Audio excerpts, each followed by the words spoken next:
aí, Tino, tudo bom? Oi, Caio, prazer, hein, cara? Nunca mais a gente ter se encontrado, né? Pois é. Como é que tá a tua vida? Pois é, então assim, meio que uma correria, uma série de coisas, né? Assim, movimento social no estado do Ceará passa por situações em relação ao atual governo, né? Então a gente também vai sofrendo esse baque. A gente sofre esse baque, a gente sofre essa pressão também aí com essa situação do atual governo, né? Então aí, em relação ao movimento, assim, a associação Transer, ela também vai sofrer esse baque, tem sofrido esse baque, né? A gente acaba perdendo meio que um foco, que a força, né? Na luta, na resistência nesse sentido, mas estamos tentando, né, se erguer, se posicionar, continuar essa luta, esse movimento, né? A gente vai ter uma reunião agora, breve, acho que está prevista para o dia 3, né? A gente vai tentar de novo, assim, se organizar, se fortalecer para ver se consegue levar adiante novamente. Agora eu também fiquei muito feliz em relação ao filme, que acompanhou o filme, com Aqueles Dois. Então, Aqueles Dois é um filme do Emerson Maranhão, né, que ele tem tomado uma proporção muito grande, inclusive ficou sabendo que o Bolsonaro Tentou vetar. Exatamente, Tentou? barrar o Tentou? filme. Tentou, né, chegou a barrar mesmo, mas o Ministério da Cultura, né, liberou esse processo de liberação novamente, o filme volta, né. Inclusive o filme está agora em Madrid. Coimbra e Madrid, tá? É isso aí. A gente vê assim, eu como estou sempre há quase 18 anos que eu estou à frente da TRAC, certo? E a gente sofre muito esse retrocesso. Então agora, a gente viu bem que com esse governo, nós temos que fortalecer a nossa luta, porque nós somos resistentes, certo?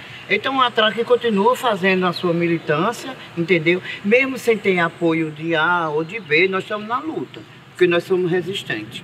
É tanto que agora a gente vai fazer 18 anos, entendeu? Dia 22 de novembro, e a gente vai fazer um seminário em alusão a esses 18 anos. A gente pretende aí fazer um seminário e depois um ato show na Praça da Gentilândia para reunir aquela galera. A TRAC também já sofreu e sofre devido a esse governo e outros governos que passou também um retrocesso. Mas isso não quer dizer que nós militantes não esteja sempre na luta, né? Sim. Então, agora esse ano a gente está reformando a equipe, fortalecendo porque entrou novos militantes, novas ideias e tudo mais. E aí a gente está querendo aí ter um pouco de oportunidade, né? Porque você sabe, cidadania para travesti, para transexuais é difícil. Né? As pessoas lutam, dizem que não tem homofobia, que não tem, isso é privilégio de vocês. Mas que privilégio, meu amigo? Se no ano que nós estamos, nome social, que nós lutamos tanto, tem gente que tem pessoas, tem governo e certas partes que nem respeita. Sim. Então sempre nós estamos fazendo um trabalhinho de formiguinha para conscientizar as pessoas a nos respeitar, ao menos pelo nosso nome social. E também trazer o pertencimento, né, para a gente poder se sentir pertencido dentro da sociedade, na questão não só trabalhista, mas de uma forma, um todo. Você vê a situação de saúde também, nossa, que extremamente precária. A gente está há quantos anos lutando por um ambulatório que não sai do lugar, que não sai da conversa, que é só aquela conversa, né? Encontro e tudo mais, e a coisa não manda, a coisa não funciona. Às vezes eu fico me perguntando, assim, na tua opinião, o que tu acha? Eu acho que também a gente tem que pensar uma coisa. Quando a gente faz algum movimento, algum seminário, alguma coisa e tal, sempre ficamos nós para nós. O governo sempre nos nega a nos ouvir, cara. Às vezes eles vêm, vai lá, assina, passa 5 minutos, diz que tem outra coisa para fazer e não deixa falando de nós para nós. Então a gente está tentando, a gente tem que tentar uma tática que eles nos escutem. Agora como? Como a gente fazer esse trabalho para trazer a sociedade civil, trazer os governantes para nos escutar, para saber o que nós precisamos? E não o que eles precisam nos dar sem planejamento, sem um trabalho de pesquisa. Tá entendendo? Eu vejo, assim, desculpa, assim, mas eu vejo assim, vocês, homens trans, ficam sempre preocupados na saúde, tudo bem, é importante a saúde. Mas para nós que não temos oportunidade de A ou de B, nós não temos nem educação. Nós não temos nem o curso básico. Porque nós saímos da nossa família com 17, 16 anos. Entendeu? E com o movimento social, conseguindo lá coisinha, pequenas coisas, ainda tem um retrocesso de professoras, de diretoras, de pais de alunos que não querem nós ali. Sim. Mas o ambiente escolar é para todo mundo. Claro. Nós, travestis, a gente tem um ditado assim, dizer, nós não seguimos a Bíblia Sagrada. Isso que nós não temos nada contra, porque cada uma pessoa tem uma religião. Sim. E nós não podemos estar modificando a religião de ninguém.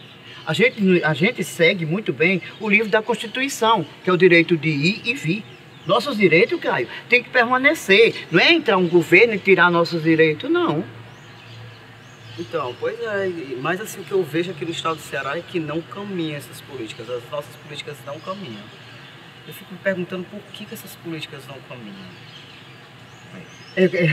Eu acho que a resposta está aí, que eles não conseguem, eles não nos absolvem. Eles não querem conversar com a gente. Então, eles não dão esse direito da gente. Então a gente tem que ter uma... eu acho também uma coisa que a gente faz errado. Do quê? A gente está muito na mídia. E a mídia é uma faca de dois gumes. Hoje elas botam nós lá em cima e amanhã dá uma rasteira na gente. Na mídia, hoje, vamos dizer, vai ter um evento da Associação de Travesti, da Associação TAD, ADB, do GRAB, de vocês, entendeu? E a mídia vai lá e coloca lindo, né? Coloca isso, aquilo outro, precisando de apoio, precisando disso. Em seguida, alguns de nós cometem algum delito, cometem alguma falha. Então aquela falha é generalizada para todos nós. Isso não é certo, porque se uma mulher cis cometer um erro, um homem hétero cometer um erro, fica só aquele homem, e não os homens, e não as mulheres. Agora, quando acontece algo entre a gente, vai todas nós. Então repinga para nós todas. Então não é errado. Então que cidadania é essa que nós estamos querendo? Que cidadania é essa que nos dão? Então eu acho que é isso, como você disse. Temos que pensar uma maneira deles não ouvir. Certo? Mesmo com esse governo de retrocesso, aí coloca uma pessoa, uma ministra de Direitos Humanos que fala besteiras e besteiras e besteiras, entendeu? Então como é que a gente vai vencer essa batalha, dessa luta, meu amigo? Se já está implantada um mal. Tem uma estrutura já, Isso, né? A estrutura do mal já está plantada lá. Aliás, não é nem o mal que tem sido implantado. Eles implantam o medo na sociedade, entendeu? Aí como ele implanta o medo na sociedade, respinga na gente. Que nós somos as pessoas promíscuas, nós somos as pessoas que estamos ali fazendo prostituição, é porque quer. Mas não é porque quer, companheiro. Nós precisamos de oportunidade. Não é privilégio ter oportunidade. Porque o livro da Constituição, ele fala muito bem que é o direito de trabalhar, de ter moradia, de ser uma pessoa digna, de ter saúde, de ter tudo. Isso os governos nos negam. Eles só nos procuram, Caio. Você nem imagina quantas meninas travestis e transexuais votaram ultimamente. Porque eles fizeram o quê? Observaram que certas populações não votavam. E as meninas não votavam porque não tinham nome social. E daí eles pegaram, deram um jeito de colocar o nome social, né, isso para colocar no registro. Ou no nome da carteirinha do título eleitoral. Do título eleitor. E isso, então, 75% das meninas foram votar. Então, elas conquistaram a cidadania ou eles com medo de perder... Elas conquistaram um título de eleitor, né? Estou dizendo. E eles conseguiram resgatar votos para eles. Exatamente. Entendeu? Uma jogada. Simplesmente foi uma jogada, simplesmente um modo de agradar. Agregar o agrado para poder ter algo em troca, né? Sim. É uma troca que é muito voltada só para eles. Não existe uma troca assim, porque você tem só o título com o seu nome social, isso não é a cidadania, né? Garantida, né? De uma certa forma. Então é muito complicado mesmo isso aí. Sabe o que eu fico pensando em relação a isso? Eu penso que a gente está vivendo uma sociedade daquele que tem um domínio, né? Um governo que está com o domínio, com o poder, e que esse domínio, esse poder, ele vai justamente separar quem ele considera e quem ele não considera. Vai fazendo essa separação, inclusive até a separação da morte. Quem é digno de viver, quem é digno de morrer, né? Quem é digno de viver para esse lado, quem é digno de morrer desse outro lado. Ou seja, nós estamos num governo em que a gente tem que a pergunta é: quem é digno de viver no Brasil, no nosso país? Quem são as pessoas dignas de viver e quem são as pessoas dignas da morte? Assim, pelo que eu digo, todo mundo é digno de viver, só que as pessoas não querem, né? É como você disse, é separando, como é, não sei o que é do trigo que eles falam, né? O joio do trigo. E esse joio sempre somos nós, as pessoas vulneráveis, os negros, pessoas com deficiência, os índios, pessoas pobres, idosos. Então, para eles, para a população, eu acho, não só para os governantes, para a sociedade em si, como um todo, como aliás que eu digo, porque já é implantado o ódio. Implantou o ódio, gera tudo isso. Porque tudo isso que nós estamos vivendo agora em 2019, Caio, 2018, 2019, eu vivi quando eu tinha 17 anos, 16 anos. Eu vim sofrer, sair de uma ditadura que era perseguida, e agora nós estamos em outra ditadura virtual. Uma ditadura de mídia, que implanta o ódio, entendeu? Naquelas pessoas. Implanta o medo. E o medo cria o ódio. Então, quantas de nós somos assassinadas diariamente por ser o que somos? Isso ali que eu estou dizendo. Naquela época, a gente também era assassinada porque a gente era travesti. Sim. Uma vez, naquela época, né, eu fui posta do ônibus para fora porque eu era travesti. E estamos vivendo no mundo atual essa mesma coisa, quer dizer, o passado veio para o presente e as pessoas ainda não estão vendo, nem acreditando nisso, não é isso? Sim, isso também me fez lembrar um pouco sobre a questão da educação, que a Luma, né, doutora travesti, ela tinha também, recente, que eu digo assim, alguns anos, acho que 1 ou 2 anos atrás, mais ou menos, ela tinha, os alunos queriam candidatar a Luma como reitora. Não sei se você chegou a ouvir uma porcentagem de alunos queria a Luma como reitora. E todos nós sabemos que a Luma tem um preparo na educação de gestão como ninguém, né? Assim, ela tem um preparo que vem há muitos anos dentro de uma gestão da educação. E aí, quando foi lançada a campanha dela, nas redes sociais, aí tinha lá os comentários, os 200 comentários, a grande maioria dos comentários dizia assim: ela é travesti. Sabe, assim, as pessoas nem sequer procuravam saber o currículo Lattes dela como doutora, como professora, como uma mulher que trabalhou na gestão por muitos anos, que tem uma experiência, uma bagagem como ninguém. Simplesmente as pessoas só viam a Luma nessa questão, tá entendendo? Como se fosse, a Luma deixou de ser tudo quem ela era por ela ser travesti, você tá entendendo? Eu achei engraçado assim quando eu falo ser travesti. Como se travesti não fosse gente. Exatamente, não é isso? Entendeu? Quer dizer, vamos dizer, mulheres lésbicas têm seus direitos garantidos de um lado de B, todo mundo. Quer dizer, quando parte da travesti, é como se nós fôssemos aquelas, as coitadinhas. Nós não somos sinônimo de coitadinha. Nós não temos, voltando à mesma palavra, nós não temos oportunidade. A Luma teve. E nós também, assim, na nossa fala, Caio, a gente sempre relembra, a gente não pode esquecer pessoas que têm suas biografias e que têm sua luta também, não é isso? Claro. Tem a Helena Vieira, Didiane Souza, Labelle Rainbow, entendeu? A Silvinha Cavalieri, entendeu? Temos quem? Viviane Venâncio. A menina lá da Pacatuba. Temos a Ellen, temos a Ulânova, Beatriz. Isso, então o Ceará é uma cidade, é um estado de luta pela nossa cidadania. Então nós estamos sempre lutando pela cidadania e pela questão de gênero, para poder que nos respeite pela nossa identidade de gênero. Eles começam a implantando esse medo nas pessoas e depois mudam tudo, entendeu? Coloca até ideologia de gênero. Eu acho que nem sabe o que é ideologia de gênero e implanta para jogar nas famílias. Agora eu pergunto a você, meu amigo, como eu lutar pela família? Se eu já estou no 3º casamento, então eu estou trabalhando pela qual família? Exato. Não, eu tenho que cuidar nas crianças, no meu filho. Como tu está cuidando do teu filho se tu assassina tua mulher na frente dos teus filhos? Então, cara, esse pessoal parece que são hipócritas, não? Sim. É porque esse modelo, o modelo que foi implantado na estrutura brasileira de família é o modelo que todos nós já sabemos, que é o modelo cis heterossexual. É o modelo de família e é o modelo de casal, de relacionamento dessa sociedade estruturada, né? Fora dessa estrutura, desse normativo, não é considerado, né? Então todos os direitos passam a ser negados a partir desse momento em que você está fora dessa estrutura, fora dessa normativa.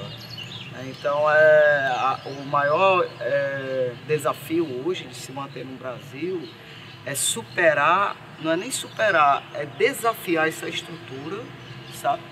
E entrar em um processo de desconstrução estrutural, ou seja, desconstruir essa estrutura, né, apresentando outras estruturas para além dessa, né, porque a gente passou muitos anos dentro de uma única estrutura. Eu fico imaginando como se fosse uma pirâmide, aí tem lá no topo essa estrutura já formada que vem colocando em suas bases, né, vem fortalecendo as suas bases.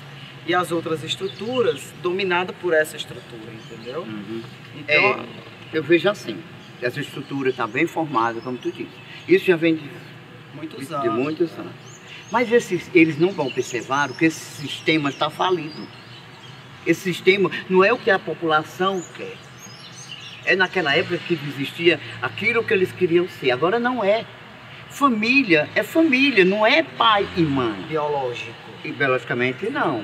Porque se a gente for voltar aos tempos, Jesus nasceu de Maria, vindos através do Espírito Santo. Maria casou com José. O filho não era de José, mas era uma família, a família sagrada. Então por que eu não respeitar um homossexual que tem seu filho? Por que eu não posso aceitar outro homossexual que case com outro? A gente tem que ver o amor e não o ódio com as pessoas. Para que preconceito? Cara, imagine, eu vou ver você beijando com um homem trans, beijando com um homem trans. O que é que vai modificar a minha vida, amigo? Nada. Eu vejo duas mulheres se casando. Modifica o que na minha vida? Nada. Eu tenho, amigo, que respeitar. Porque são seres humanos. Então a gente tem que resgatar isso. O amor ao próximo. Porque a vinda de Jesus na terra foi para resgatar o amor ao próximo. É mais aos uns como eu vos amei. Isso não está acontecendo. Ultimamente eu fui visitar minha mãe, eu ouvi uma coisa muito difícil. A minha mãe falou para mim assim, que eu estava desviado, sabe? Dos caminhos de Deus. E que eu estava afastado de Deus, que eu não tinha Deus. Chegou até a dizer que eu não tinha Deus. Eu fiquei assim, eu disse assim, mãe, eu falei assim para ela, mãe, olha, se a senhora disse que eu não tenho Deus, ou que Deus me abandonou por eu ser um homem trans, sinceramente assim, mãe, assim, a minha vida toda é dedicada não só a mim, como a outras pessoas. A senhora acha que isso não é uma ação de Deus na minha vida? As pessoas sempre dizem isso. Mas se a gente calcular direitinho, certo? Vamos ver quem é o errado. Nós viemos de onde? Então o planejamento foi errado, amor. A fábrica que errou. Se eu vim errado, foi a fábrica, não foi eu. A minha escolha já veio lá dentro da fábrica. Então, não é dizer que Deus me esqueceu, não. Porque quando Jesus veio ao mundo, Jesus disse assim, amai uns aos outros como eu vos amei. Ele não vai dizer que A ou B, não. E Jesus, naquela época, pelos estudos, ele não trazia ninguém para as igrejas. Hoje parece que a salvação está em você frequentar as igrejas. Então a bancada evangélica tem medo de perder o dízimo, meu amor. É isso. Então quer dizer que eu sou... Então eu acho que eu vou frequentar a igreja para dar o meu dízimo, então salvo, então salvo. Não é assim. Porque Deus quer o coração da gente, as atitudes, né? A personalidade de cada pessoa. Deus deixou quem na terra para julgar as pessoas. Então, se tem na sociedade, tem juízes, tem advogado para defesa, pensar aquilo outro, então não precisa o ser humano estar apontando A ou B, porque cada vez que as pessoas me apontam algum defeito meu, você tem 5, 6 apontados para você, que você também tem defeito. Sim. Uma coisa que eu queria conversar contigo, até que tu tinha combinado para a gente se encontrar no aniversário, no bar, e eu não fui, furei. Mas olha só, eu ia até te perguntar, assim, sobre o... Tu viu, com certeza, o caso do Yuri, daquele homem trans que morreu lá no PC, que levou os tiros na cabeça e foi arrastado, né? Uma morte muito cruel, né? Aí eu fiquei pensando, porque a gente normalmente vê essas notícias no âmbito relacionado às travestis, que são crimes bárbaros, né? A gente está sempre vendo notícias de travesti que é esfaqueada, que leva tiro, que passa por esse mártir, porque esse é um mártir, não é só uma morte. Estamos na praça. Estamos na praça falando de mártir. Pois é, não é só uma morte, né? Assim, tipo, um tiro, uma facada e a pessoa morre. Ela tem que ter todo um processo de dor, de sofrimento e principalmente em público, para que as pessoas vejam e fiquem com medo, né?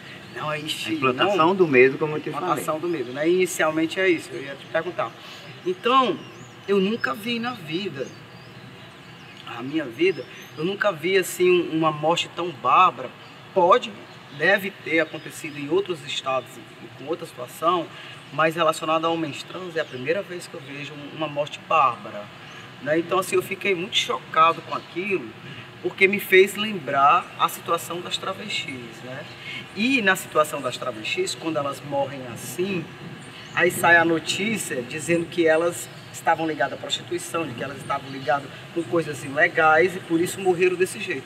E na situação dele, não sei se tu viu as mídias, estava dizendo que ele estava ligado ao tráfico.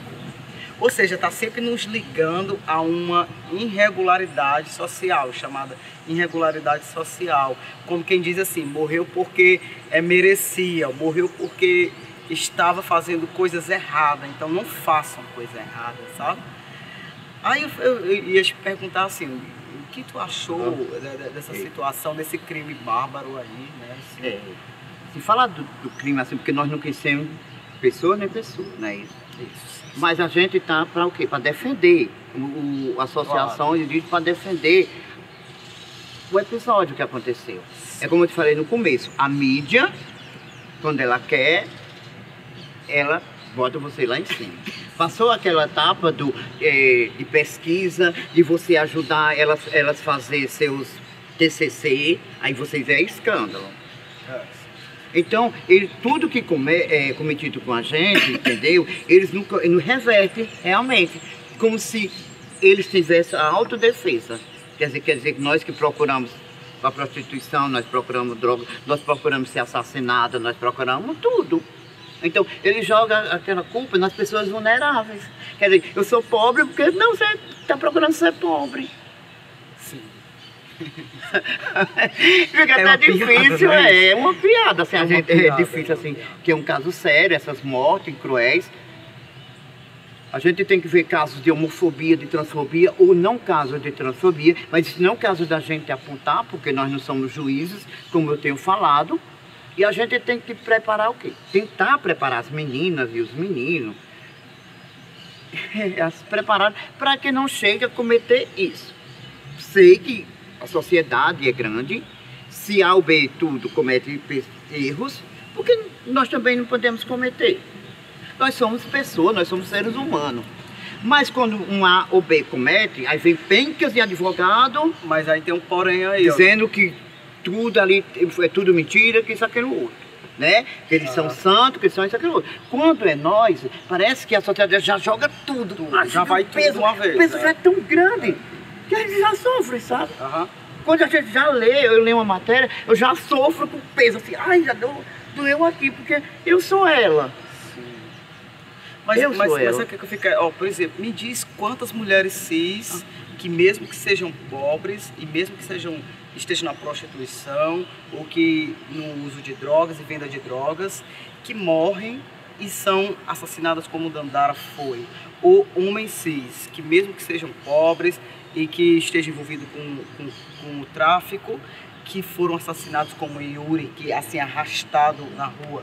Eu acho que está para além aquilo ali, aquele medo que estão colocando, aquela lição que estão colocando para a sociedade. Não é só de que roubou ou vendeu droga ou se prostituiu. Tem algo a mais, sabe? Quando mataram a Dandara, não era só em relação à prostituição, drogas. Quando mataram o Yuri, não era só em relação a drogas, sabe? Ou não era só porque eram pessoas pobres da margem. Eu fico pensando assim, tem algo a mais aí, sabe? Quando bota aquele corpo exposto assim... eu vou dizer, é uma palavra bem pequenininha. Isso. Amor ao próximo. Isso aí é que resume tudo. Falta de amor ao próximo? Isso. Não tira pela nossa família. Sim. Entendeu? Não quer saber. Já não joga na sarjeta, já não quer saber. Não tem mais filho, não quer outro. Mas negou como? Negar se nasci de você, mulher? Não é? Sim, a sociedade é assim. Olha, uma criatura dessa, a família não quis, por que eu vou aceitar? Aí vai na educação, a mãe não quis. Por que eu vou deixar uma criatura dessa aqui ensinando essas pessoas? Isso. Aí, vamos atrás do emprego, você não é capacitado, nem qualificado. Não, vai para teu canto lá, vai para tua esquina. Joga, né? Desprezo. Vai vender droga. Olha aí, desprezo. Aí à noite tá lindo e maravilhoso, né? Lá pegando a gente.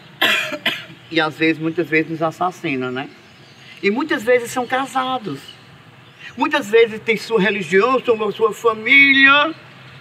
Mas não esquecendo que estão nas saunas atrás de homem, né? Estão nas esquinas atrás das travestis. Estão atrás das prostitutas, nos pontinhos delas. Então sempre tá isso, como sempre, é uma questão de ser hipócritas. São pessoas hipócritas. Uma sociedade deixa o ser humano, né? Deixa o ser humano viver a sua vida, ser feliz. A felicidade é linda. E isso causa, esse medo causa ódio às pessoas, porque não consegue ser feliz, não consegue se libertar. E tem ódio porque tu é feliz. Começa a postar, ai, eu vou morrer nas coisas, essa vida não sei o que, aí todo mundo corre atrás de você, ai, Caizinho, não faz isso não, ai, eu amo você, ai, Caizinho, não sei o que. Aí hoje tu diz assim, ô gente, pelo amor de Deus, ajudem aqui meu aluguel, tá faltando R$50. Você é até bloqueado. É mesmo. Ô, pessoal, fake news. É fake news, entendeu? Porque a gente só vive sorrindo, a gente fica brincando, entendeu? A gente fica soltando piada pra um e pra outro. Então quando você diz, tá precisando, vixe, é fake, alguém quer ganhar em cima da China. Então, É verdade. É triste essa legal a vida. É legal a vida. Eu gosto da vida, sabe? Porque a vida tem tudo isso. Tem os obstáculos, comédia, né? Tem obstáculos, é a comédia da vida humana, né? Isso, entendeu? E se você ficar deprimido e ficar em fase de depressão, a gente vai cometer o suicídio. E as pessoas ainda vão lá fazer selfie. Ou seja, ainda bota fazer o check-in, estou na casa de Tina. Ela acabou de falecer. Gente, é legal. Apesar de ser triste, né, gente? A gente está assim numa situação... Não, mas isso mostra que nós não temos valor nenhum, né? Que a gente está numa situação que as pessoas simplesmente pegam nossos corpos, sabe, a nossa identidade, as nossas lutas e transforma numa piada, se transforma numa comédia, transforma nessa situação sem valor nenhum, onde as pessoas... Essa questão que você falou da mídia, eu achei muito interessante, né? A mídia, uma hora mostra você de uma forma, outra hora mostra você de outra, né? Ela causa essa situação aí conflituosa, fica causando essa situação conflituosa. A gente vê eu vi várias pessoas passarem por isso, tipo assim, já vi mídias em que a pessoa está super lá de pose, na pose, né? E a pessoa está numa situação extremamente como essa que nós falamos agora, depressivo, mal, e as pessoas simplesmente ficam lá, sabe, fazendo foto, fazendo sala, tá entendendo? Assim, como se nada tivesse acontecendo, e a pessoa morrendo, tá entendendo? Então, assim, eu acho isso muito cruel também, essa questão da sociedade, assim, ser dessa forma. Eu achei até engraçado, assim, nós conversando aqui numa praça, que é muito difícil, né? Porque eu não esqueci do meu amigo virtual, que a gente iria estar, né, conversando, e tá aqui, que a maioria das pessoas hoje só pensa no celular. Instagram, WhatsApp, Facebook. Aí fica direto só isso. As amizades, na hora do almoço, na hora da janta, você não tem mais amigos. Você conversa 3, 4 para brincar, tá nas redes sociais. Né? Aí parece que a militância também mudou. Parece não, a militância também mudou. Não é uma militância de antes que chegava lá na porta do governador. A militância toda aí, o governador e gritava e tudo mais.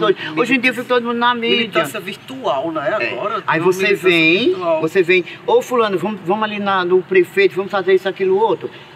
Aí eles pegam, que se diz? Ai, eu não posso, eu estou ocupada. Ai, eu não posso, que está na hora do meu estudo. Ai, não posso, vou para a faculdade. Ai, está na hora do meu jogo. Então, criatura, quer dizer, você é uma fake news. Você está preparado para jogar fogo nas pessoas. A violência contra a mulher, ai, eu acho, sabe, bárbaro. Sabe por que a violência da mulher? Porque também cai na gente. Com certeza, né? E que sociedade é essa que não gosta das mulheres? Minha família, isso, aquilo, outro, e tem que assassinar. Meu amigo, fala para sua namoradinha, eu vou falar até para ela, que quando você der um tapa nela, ela lhe mate logo, porque senão você vai matar ela. Entendeu?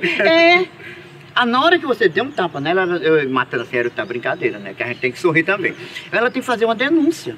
Claro. Ligar o 0800, ligar o 190 para você, para poder a situação das mulheres trans e travestis e na Maria da Penha já está incluída e tal. Né? Mas tem muitas de nós ainda que são... Mas a realidade como é? Tem mais ou menos assim, tem muitas de nós que ainda parece que ainda tem aquele lado macho que quer também oprimir os namorados delas. E daí muitas vezes acontece o contrário, eles também acordam e assassina elas também, certo? E tem muitas também da gente, que é aquele lado bem feminino, bem mulher, que também é assassinada por causa de ciúme. As redes sociais, como diz, elevam muito essa violência, porque como eu tenho a minha rede social, então tenho diversos amigos. E tem pessoas desconhecidas que é também na minha rede social e me dizem um bom dia, você é linda, você é aquilo outro. Só que meu namorado vai ver e vai pensar que esse linda é uma coisa séria e vai tentar me bater, e vai me judiar. Então é a mesma coisa que acontece com as mulheres também. Ela tem os amigos, aí o homem pode ter amigos, pode ter amigas, mas ela não pode, então parece que é limitado. A mulher só pode, vão passado, que mulher não podia votar, que mulher não podia estudar, que mulher não podia se separar, né? Então, parece que estão resgatando o passado para o presente, determinando que elas têm que voltar ao passado, viver só, para procriar. É isso que a nossa ministra diz. As mulheres têm que ficar em casa, as mulheres têm que o quê? Que procriar. Mas não é isso que tem dizendo na Bíblia Sagrada. Não gosto muito de falar em religião não, mas deixa eu dizer uma coisa assim.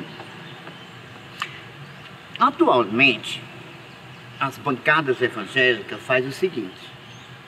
Elas misturam Velho Testamento com o Novo Testamento. O Velho Testamento é usado para nos atacar. Mas Jesus, para defender eles. Jesus, quando veio na Terra, aquele livro do Velho Testamento já não vale mais. Já está anulado. E sim o Novo Testamento. Se a bancada evangélica chega lá no livro Levíticos, isso, pega aí tanto com a gente, então ele está vivendo o quê? O Velho Testamento. No Velho Testamento diz que se você é mulher, você não pode estar na frente de uma igreja. Se você é mulher e tem menstruação, seu marido tem que passar, é impuro, e você tem que passar o marido um mês fora de casa. Não pode comer carne A ou B, não pode usar roupa de dois tecidos. Então ela tem que viver aquela época. E não está usando aquela época jogando isso. Então a mudança, quando Jesus veio na Terra, mudou e se tornou o Novo Testamento, que é totalmente diferente. Isso. Então vai vir futuramente, né, que nós já estamos vivendo o Apocalipse. Pessoas ainda não acreditam, mas nós estamos vivendo o Apocalipse. Olha, veja as matanças de pai para filho, pai estrupando a filha, estrupando os filhos, assassinando. Isso é Apocalipse, cara. E nós militantes, nós travestis, transexuais, ainda nós não estamos preocupados com isso. Não chegamos a nos preocupar, sabe por quê, cara? Porque nós ainda nem conseguimos ter um privilégio. Então nós vamos pensar em morrer. Senão diariamente a gente vai para a rua e pede e ora a Deus para chegar em casa de volta. Eu fico pensando então que nós estamos dentro de uma... Não só a questão da violência relacionada às mulheres, ela é uma violência que está estruturada dentro de alguma coisa. Pessoas vulneráveis, não? Você falou, sim, vulnerável. Você falou a questão religiosa. Poderia dizer que ela está ancorada em uma questão religiosa? Sim. Mas eu vejo mais duas outras coisas que faz a violência gerar violência. E essa violência a gente tem que pensar um pouco mais. Ela também não é só relacionada às mulheres. Ela atinge os próprios homens também. Porque, vou explicar, o machismo, essa estrutura, ele vai reger o corpo da mulher e ele rege o corpo do homem também. A partir do momento que ele diz assim, fale que nem homem, sente que nem homem, senão você apanha. Ah, engraçado. Tá entendendo? Eu vou te contar, engraçado. Essas tuas palavras, não? Essas tuas palavras eu vi lá no presídio feminino, certo? Como tem alguns homens trans, então ainda não fizeram a transição, entendeu? Então tem muitas meninas lésbicas que são meio machudinhas, que não fizeram a transição, certo? Então quando a polícia pega elas, você não quer ser homem? Você não quer falar grosso? Homem, né? Mete a peia nelas e elas apanham como isso homem. É o machismo, tá entendeu? Então sabe? Então isso que sociedade que nós estamos vivendo, eu não consigo entender ainda. Os homens gays, eles vivem a violência do machismo de outro homem, entendeu? Do pai, do irmão, de outro, que vai bater nele, violentar ele porque diz que ele não é homem, tá entendendo? Porque diz que ele tem que andar como um homem, que tem que se vestir como um homem, falar como um homem. Então, a violência, ela é uma violência que não vai unicamente atingir as mulheres. É lógico que as mulheres é um índice maior por ser muito mais vulnerável, né? Mas ela vai atingir também os próprios homens. Então aí eu começo a pensar que isso é fruto do machismo, né? Que o machismo é que está regendo esse corpo. Ele rege o corpo da mulher e rege o corpo do homem. Né? É ele que vai dizer se você é mulher e é ele que vai dizer se você realmente é homem. Aí outra coisa que eu fiquei pensando é que existe uma outra estrutura também que gera essa violência, que é o falocentrismo. Que é a estrutura que vai dizer que não basta ser só homem, você tem que ser um homem viril, um homem reprodutor. Por isso que vem o discurso da família tradicional, ela é regida, alimentada por essas ideologias. Isso é ideologia. A ideologia do falo e a ideologia do machismo, que vai dizer o quê? Que é um homem, uma mulher cisgênero, né? E é um homem viril e é um homem reprodutor. E ela é uma mulher reprodutora. Então estão nesse formato que chama de tradicional, ou que chama do verdadeiro, sei lá. Mas que na verdade é o formato falocêntrico, é o formato da sociedade falocêntrica machista. Um machismo que vai reger essa estrutura não só do corpo da mulher, ela cis ou trans, mas ele vai reger também o corpo do homem. o homem cis, o homem trans, né? Ou seja, é uma ideologia em que vai ficar centrada no homem, ela é centrada no homem, mas ele tem um modelo de homem. Não é todo homem que é considerado homem nessa ideologia, né? Então, ou seja, aí é onde nasce a violência, porque a partir desse momento em que existe um modelo padrão de homem, também existe um modelo padrão de mulher, criado por essa estrutura, tá entendendo? Então, as mulheres que não estão nesse padrão ordenado e normativo desse modelo, elas são as que mais vivenciam a violência. Quando a gente nasce com o sexo masculino e com o sexo feminino. Só que as pessoas ainda começam a se preocupar com o nosso sexo e não com nós pessoas, Caio. Porque se você, vamos dizer, se você é uma criancinha e você permanecer um ano enrolado, ninguém vai saber se é uma ou se é mulher. É uma criança. Exatamente. E isso, o gênero, preocupa a sociedade em mostrar. Quer dizer, quando eu vou me apresentar, qual é seu nome? Tina Rodrigues. Como é? Mas você não é homem. Eu disse, moço ou senhora, eu estou mostrando meu sexo. As pessoas têm que nos respeitar porque nós somos pessoas. Sim. Então eu tenho que ter oportunidade como pessoa e não meu sexo. Meu sexo vai funcionar na hora que eu determino. Então na hora que eu quero ir determinar sexo, então vou determinar, o meu cérebro vai determinar que eu quero o cérebro. Meu cérebro está dizendo que eu determino que eu tenho que lutar uma militância pelo desfavorável, pelos vulneráveis, pelos moradores de rua. Então, meu mente está ficando ali. Então, se você vem tentar sexo naquele momento, não vai funcionar, porque o meu cérebro está determinando que eu tenho que fazer a luta tal. Então, por que esse preconceito? Por que tanto ódio? E isso, volto de novo, pessoas não têm mais amor ao próximo. É isso que se diz. Então, eu, voltando na religião, eu vejo que a sociedade, 99% não está salvo. Não adianta você se esconder numa igreja, porque diariamente você causa transtorno com A ou com B. Lá onde eu trabalho, tem um pastor, pastor, que ele fica com a Bíblia na mão, toda hora com a Bíblia. Eu disse, amigo, vamos conversar? Aí ele disse, vamos. Ele disse, às vezes nem gosto de conversar contigo não, tu é muito rebelde. Eu não sou rebelde não. É que eu leio a Bíblia e sempre fico falando. Eu queria que tu me respondesse só uma coisa. Vocês têm os conceitos de vocês, tem isso, aquilo, outro, não é isso? É. Vocês sempre dizem que eu que tenho que seguir tua religião, que eu tenho que fazer isso, aquilo, outro, não é ele? É. Agora, eu vou te dizer uma parábola que eu escutei. Você, um pastor, está com sua Bíblia na mão.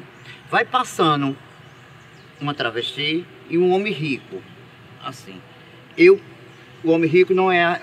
vamos dizer, o homem rico é assaltado. Certo? O cara bate nele e tudo.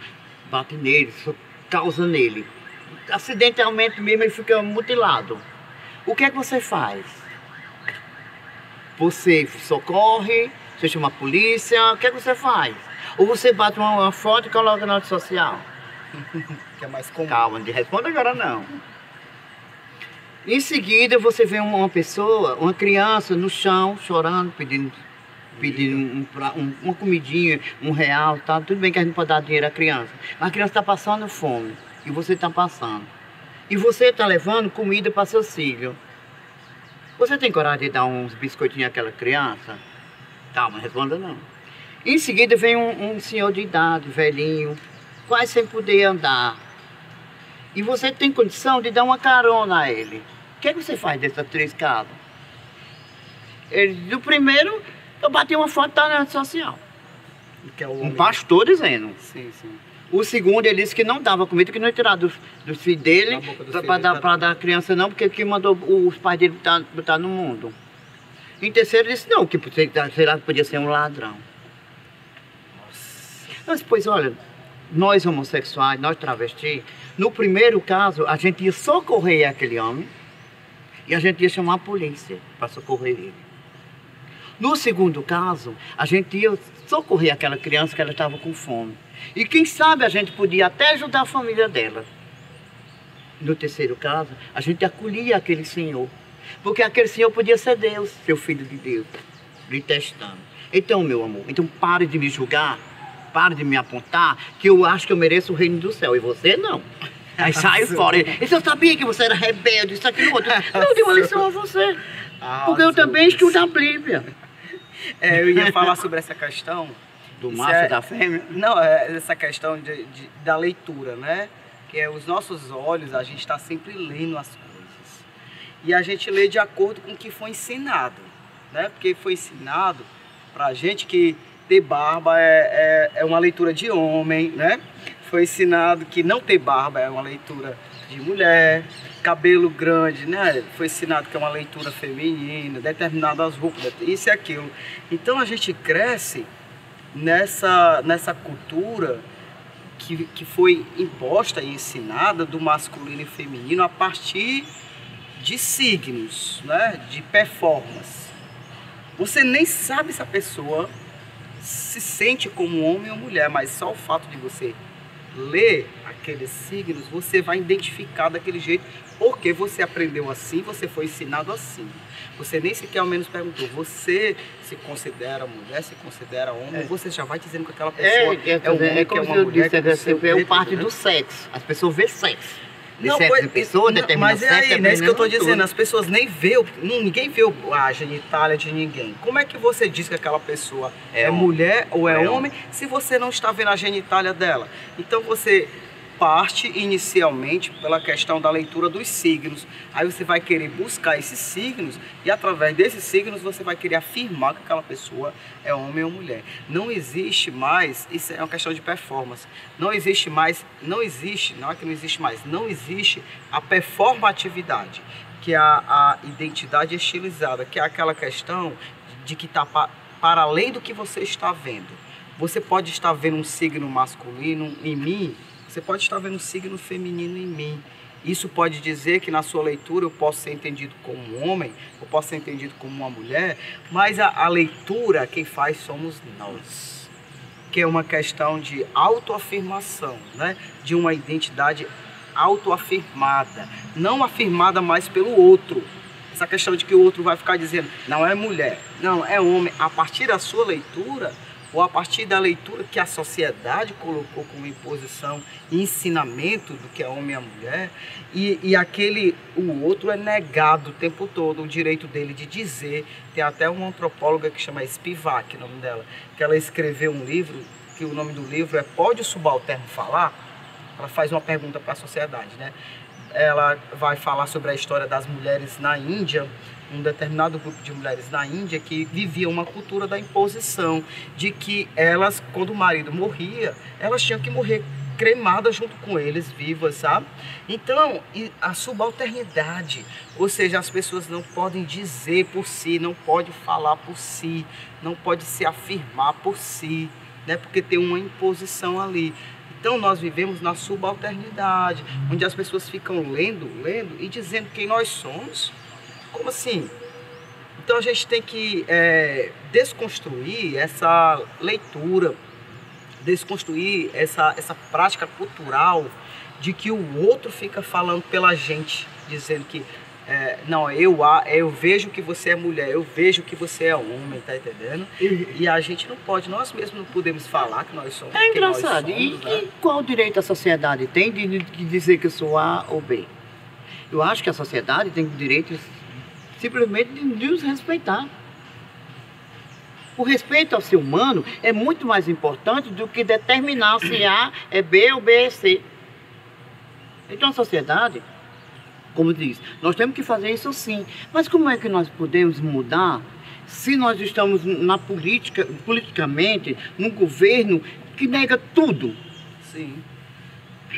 Que nos deixa como subalternos, ministro, deputado estadual, federal, ministro, tudo isso é contra a sociedade. E eles esquecem que fomos nós que colocamos eles no poder para resolver os nossos problemas. Só que eles nos causam problema. Entendeu? Sim. Olha, é engraçado isso, né? Então a subalternidade. A gente estamos vivendo a gente fala muito da comunidade LGBT viver na margem. Acho que a gente não vive mais na margem não, no sentido, a gente vê muitas travestis hoje, mulheres trans, homens trans, gays, lésbicas, que têm avançado no discurso, na construção política. Isso quer dizer que sai da margem, mas a gente continua ainda sem o direito de fala, ou seja, nós somos subalternos. Essa palavra está sempre assim, mas vejamos, para que acontecesse essa mudança, foi uma mudança o quê? De trabalho de formiguinha. Sim, com certeza. Quantas não já foram assassinadas, quantas não já morreram, para que nós estejamos aqui conversando? Não é isso? Outra coisa, falando sempre na minha parte de travessia, pegando um pouquinho de saco pra gente, falando em antropólogo, nós também temos um antropólogo, Alexandre Fleming, entendeu?